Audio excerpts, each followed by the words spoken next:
বন্ধুরা সঠিক পদ্ধতিতে এইভাবে আমার মতো করে যদি মাছের মাথা দিয়ে কফি চচ্চড়ি একবার বানিয়ে দেখতে পারো, গরম গরম ভাতে একদম জাস্ট জমে যাবে, পরের দিন আবার বানাতে ইচ্ছে করবে। নমস্কার বন্ধুরা, আমি কাকুলি কিচেন হাউসে সবাইকে স্বাগত জানিয়ে প্রতিদিন আমরা তোমাদের কাছে নতুন রেসিপি নিয়ে চলে এসেছি। তো আজকে রেসিপি আশা করি ভালো লাগবে। আজকে আমি তোমাদের বানিয়ে দেখাবো, এখন তো শীত পড়ে গেছে তাই বাঁধাকপি আজকে একটা রেসিপি করে দেখাবো মাছের মাথা দিয়ে।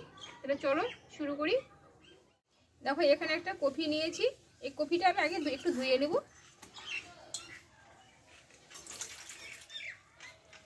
ভালোভাবে একটু ধুয়ে নেব।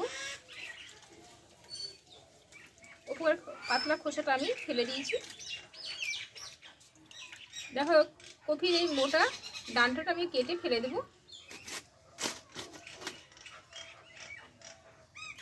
এই কফিটাকে আমি কেটে নেব। কফিটা একটু মোটা সাইজ করে কাটবো, একটু মোটা মোটা করে কেটে নেব।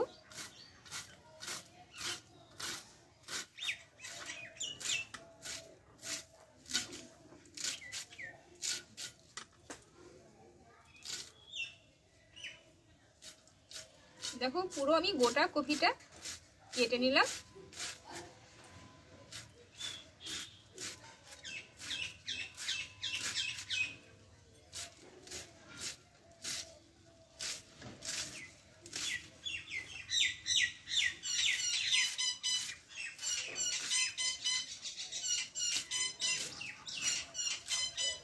দেখো সম্পূর্ণ কফিটা আমার কাটা হয়ে গেল।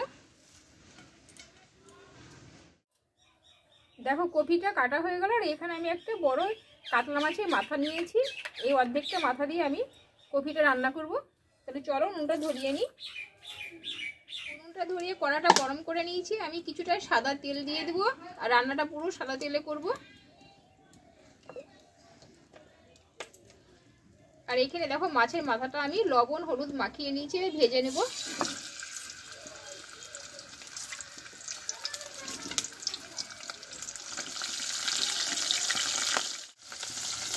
দেখো মাছটা এক পিঠ আমি ভেজে নিয়েছি, এই এক পিঠ আমি উল্টিয়ে দেবো।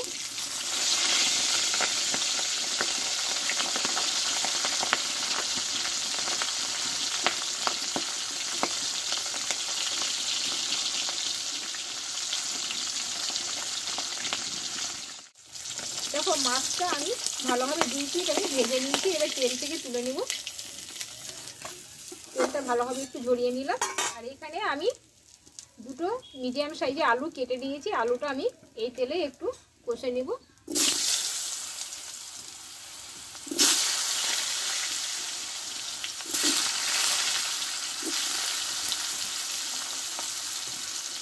আলুটায় অল্প একটু আমি হলুদ দিয়ে দেবো, দিয়ে একদম অল্প আছে আমি ধীরে ধীরে আলুটা টাইম করে কষে নেব।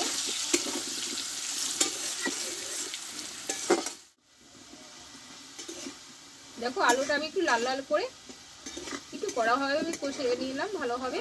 এবার আমি তেল থেকে তুলে নেব।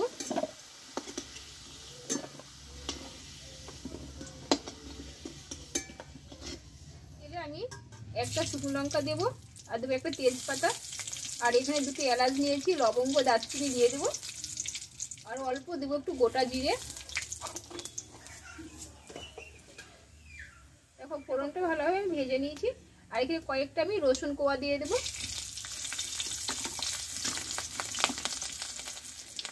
দেখো রসুনটা একটু ভাজা ভাজা হয়ে গেছে, এখানে একটা পেঁয়াজ কেটে নিয়েছিলাম, পেঁয়াজটাকে দিয়ে দেবো। এই পেঁয়াজটা ভালোভাবে একটু আমি ভেজে নিব।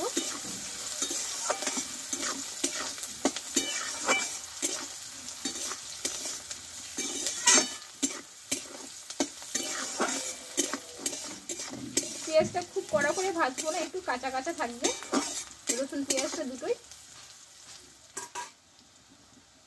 আর এখানে একটা মোটা সাইজের টমেটো কেটে নিয়েছি, টমেটোটা দিয়ে দেবো। আর দেবো এখানে আদা আর কাঁচা লঙ্কা বেটে নিয়েছি, দিয়ে দেবো। দিয়ে একসঙ্গে মশলাটা আমি কষে নিব।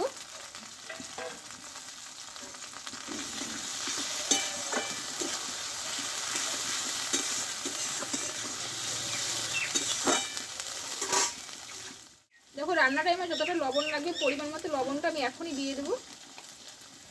আর দেবো একটু হলুদ গুঁড়ো,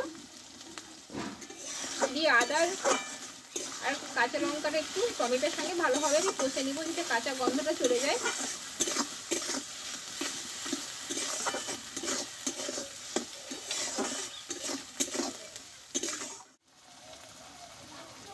দেখো টমেটোটা মানে কষে নিয়েছি, গলে গেছে। আর এখানে আমি 1 চামচ মতো দেবো জিরে গুঁড়ো, আর দেবো 1 চামচ মতো আমি ধনে গুঁড়ো, আর একটু মিষ্টির জন্য আমি চিনি দিয়ে দেবো। দিয়ে অল্প আমি একটু জল দেবো এটাই মশলাটাই দিয়ে। এবার খুব অল্প আছে আমি একটু টাইম করে কষে নেব।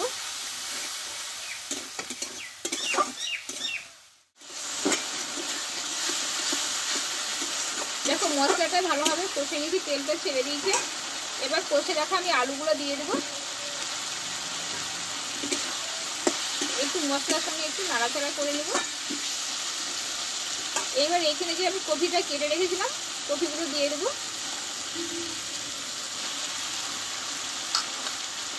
কপিটাই সব একসঙ্গে দিয়ে দেবো আমি।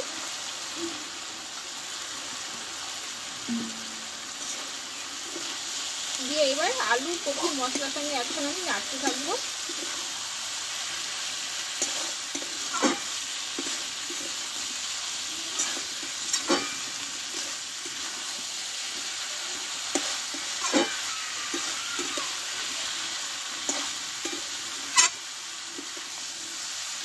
দেখো লবণটা তো দেওয়া হয়েছে, কপি থেকে জল বেরিয়ে যাবে, সেই কপির জলেই কপিটা একদম নরম হয়ে যাবে।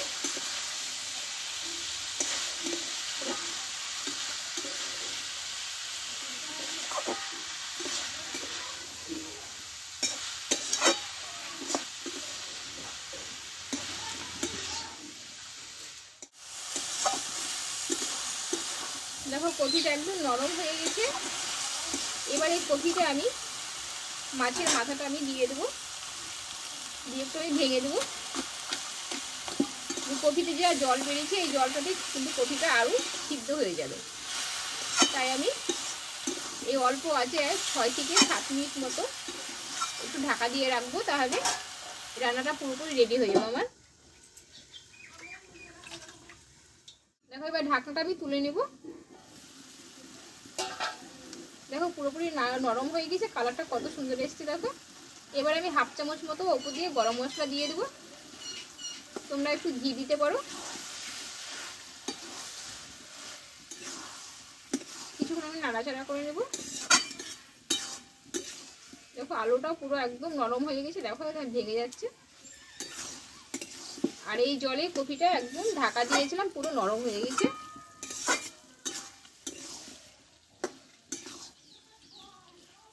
কিছুক্ষণ আমি নাড়াচাড়া করে নামিয়ে নেব।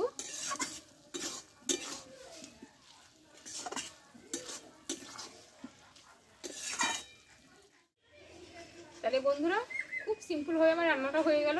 এবার আমি নামিয়ে নেব।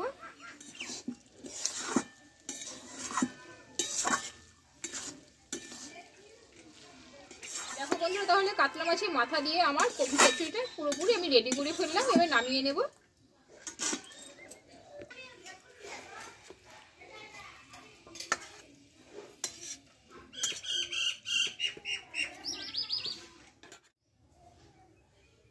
তাহলে বন্ধুরা কাতলা মাছের মাথা দিয়ে আমার কপি চচ্চড়িটা হয়ে গেল, খুব অল্প তেলে অল্প মশলায়। তা কেমন লেগেছে অবশ্যই আমাকে কমেন্টে জানাবে। তোমরাও বাড়িতে ট্রাই করতে পারো, নিশ্চয়ই ভালো লাগবে। আর যদি ভালো লেগে থাকে একটা লাইক করে দিও, আর বন্ধুদের কাছে মেলা করে শেয়ার করে দিও। আর যে সকল বন্ধুরা এখন নতুন চ্যানেলটা আমার সাবস্ক্রাইব করে নিই, চ্যানেলটা সাবস্ক্রাইব করে পাশে থেকো। আবার নতুন রেসিপি তোমাদের কাছে আসবো। তোমরা ভালো থেকো, সুস্থ থেকো, টাটা।